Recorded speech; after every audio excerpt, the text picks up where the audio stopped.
we don't have to wait until Christ's second coming in order to overcome death. A couple of geeks in a laboratory can do it if you give them enough time and money.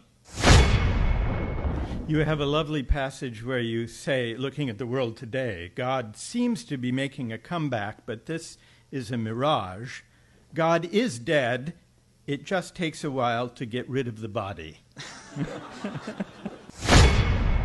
I don't think life has any meaning.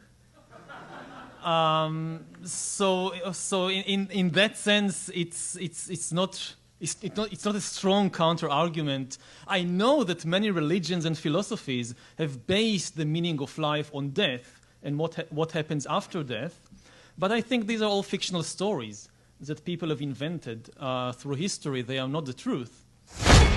Because throughout history, death was kind of the great equalizer. I mean, the poor people always told themselves, say in the Middle Ages, yes, now these rich people, they have all the good things in life, but they will die in the end, at least that. Just think what it means to be a poor person in a world when you die, but the rich continue to live young and beautiful forever. I mean, it's a cause for a lot of anger. If you think about the Bible, for example, so in the first book of Genesis, what God does is to create animals and plants and humans, and we now want to gain this ability to ourselves to manufacture animals and plants and humans. And we even go beyond God. I mean, even if you believe in the Bible, the only thing the God of the Bible managed to create is organic beings. He managed to create the cows and the tomatoes and the giraffes and the humans, all organic.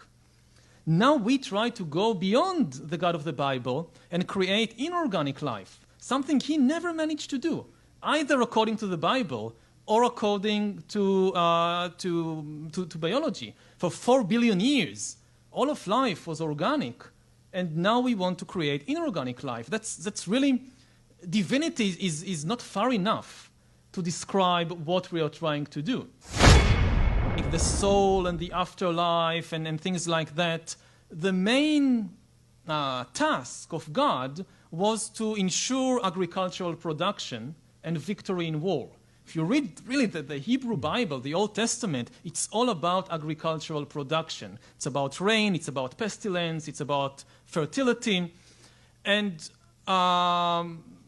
now we are much better than the God of the Bible.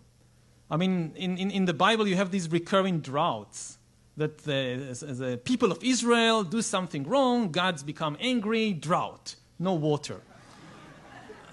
And now Israel has built, in recent years, a huge desalinization factory on the shores of the Mediterranean. And most drinking water in Israel today actually come from these plants, from these factories. So we can make God as angry as we like.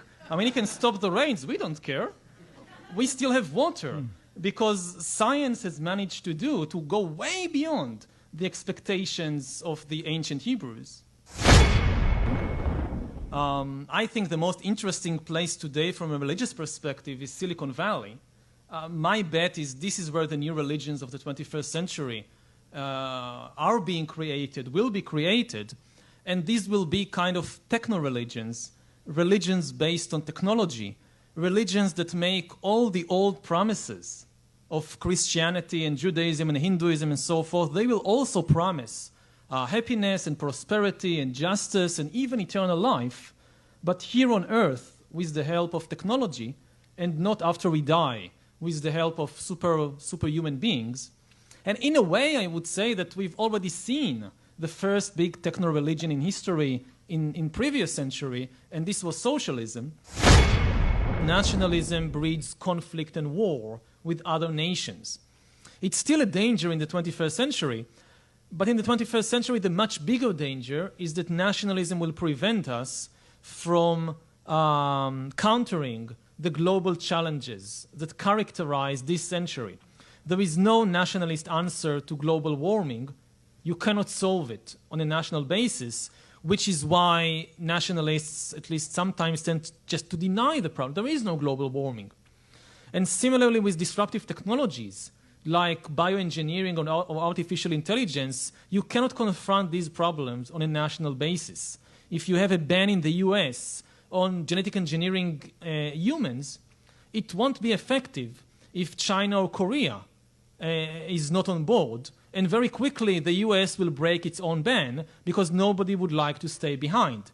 You must have global cooperation to confront these challenges.